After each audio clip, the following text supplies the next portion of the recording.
Alright guys, I am back at my old backyard. That's where the pipes are. That's the little weedy edge where I sometimes get hits, and I've even caught fish out in the middle. You've seen this drill before. I'm going to drag the crappie jig on the bottom. It's a little 1/8 ounce white crappie jig. I'm actually here because as I was saying goodbye to my old backyard last week and a little bit the week before, I have been broke off 4 times by very large fish, where I had the hook pull on a couple of them and I got broke off twice. So I think I'm going to include like those 4 casts and then come back to this video and see what I get today. I'm hoping to land one of these fish, and I think I've landed 1 out of 5 over the last 3 or 4 trips, and my ratio of landing fish is usually much better than that. All right, got a pretty significant cross breeze right here, so I'm trying to play the wind also. You guys can probably hear that in the audio.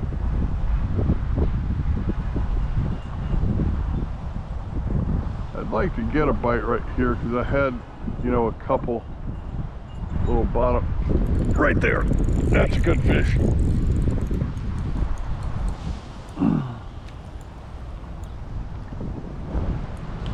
Get out of there. Get out of there. Get out of there. Good God. Okay.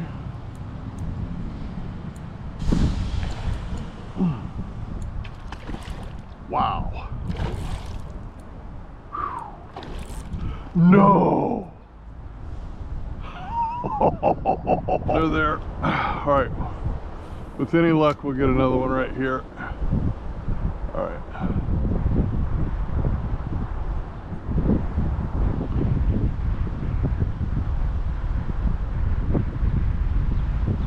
Got him.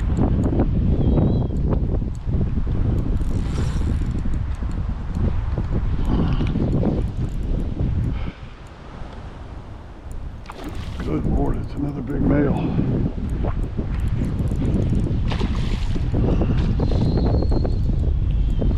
No, that's a big female. Lost that one too. Wow.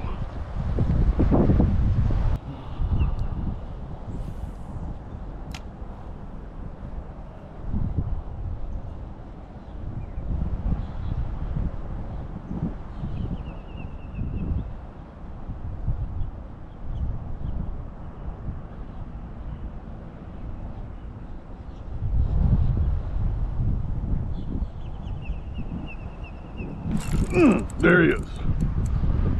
Oh, that's a big boy. Dang it, he's on that pipe.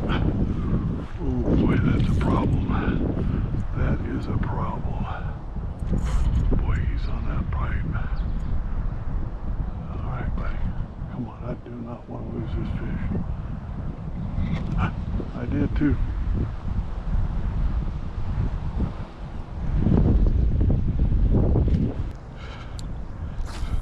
One of the things that I like about the little white crappie jig is that,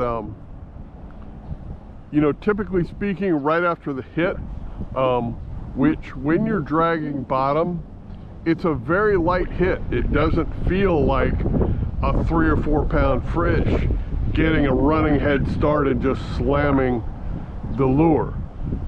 It actually feels like 2 really sharp pecks. Like it'll feel like peck, peck, and you set the hook right as soon as you feel the first peck, but usually they'll get in a second one before you pull the line tight, and the fish will be there. That's my experience anyway. You know, guys, everybody's going to feel a different thing. I do fish monofilament. I'm throwing 10-pound test monofilament tied straight to the jig. I don't fish with the leader often. I do sometimes, but not at present.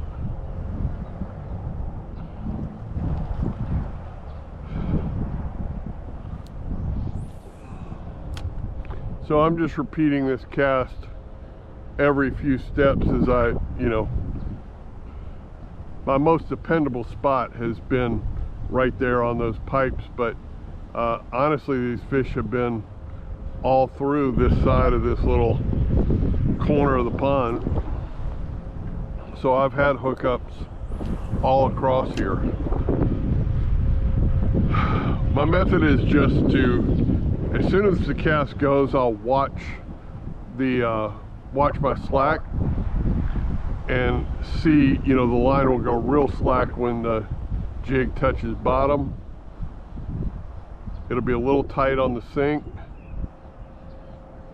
and then I just let it reorient itself to the bottom. If I ever reel fast enough that I got it off the bottom, I'll pause my reeling and I'll let the weight of this little jig head just reorient the jig to the bottom, and then I'll start dragging again. Hopefully I don't ever, you know, swim it up off the bottom by a foot or two. If I feel that I've swum it up towards me and it's riding too high in the water column, like I said, I'll just pause and I'll watch my slack, and I'll see when the jig hits bottom again, and then I'll pull another like 6 inches, and I'll just keep dragging the bottom. Excuse me.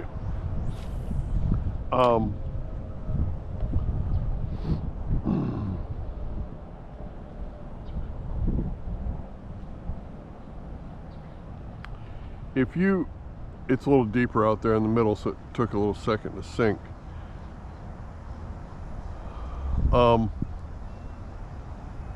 If you do drag bottom properly, you're gonna pull up some weeds and so on. When your jig gets back, you might have a little grass on your jig, but honestly, if you're not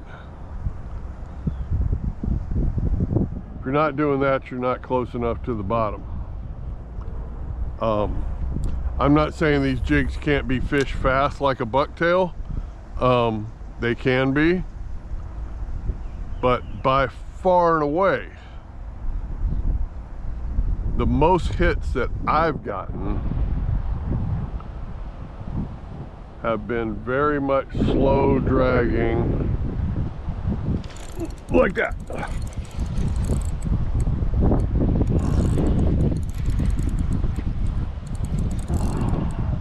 Oh boy, he's gonna try to make a run back to the pipe.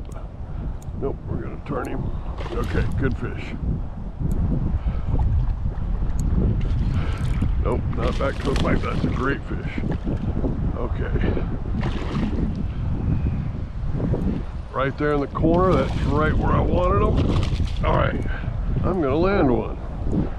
I can't believe it. It turned out all right. All right. Now, that's not the great big one that I wanted. That fish is probably, it's a good 2.5. I don't know if it'll, there, take a look at that, where that jig stuck. I don't know if that fish will push 3 pounds. She's awfully thick.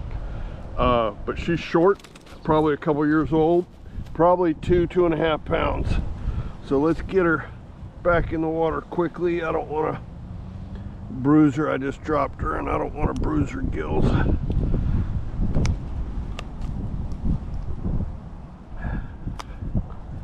All right. One more quick look and let's get her right back in the water. All right, baby.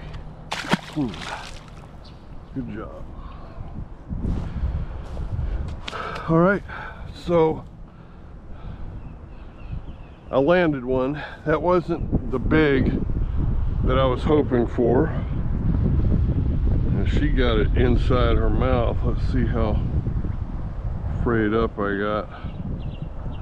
I'm a little frayed. I think I'm gonna retie.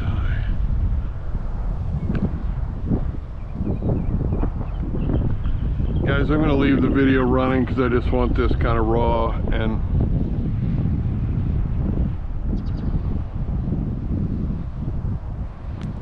unedited. So that's the thing with fishing light mono. If you've ever seen what it does to your thumb, you know that peacocks have some pretty raspy teeth. They don't have sharp teeth, but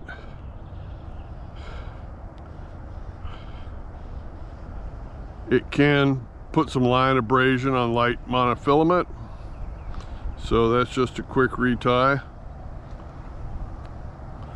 I do not tie a loop knot on jigs, and some guys are like manic about that. Personally, I think loop knots catch fishermen and not fish.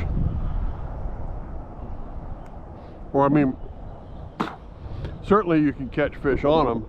I just don't think they impart any extra added action to a jig. I think that's a little bit of a myth, but you know, probably because I fish really, really light stuff.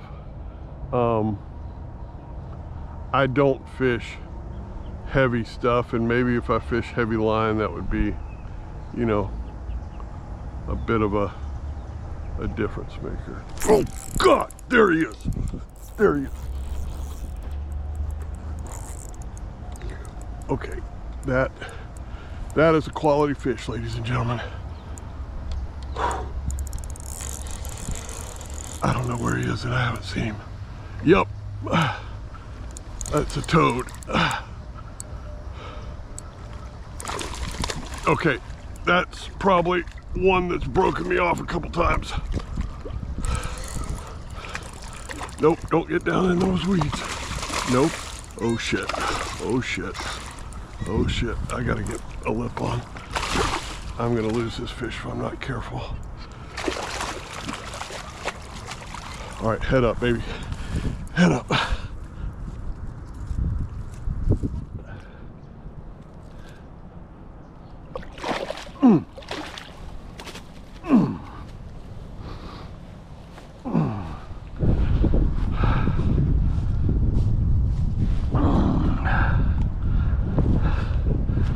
All right.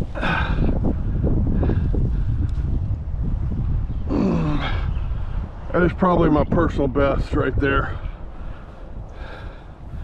That fish is easily over 4 pounds. That fish probably pushes 5. I'm gonna have to get a measurement on the length later. I don't have a scale with me.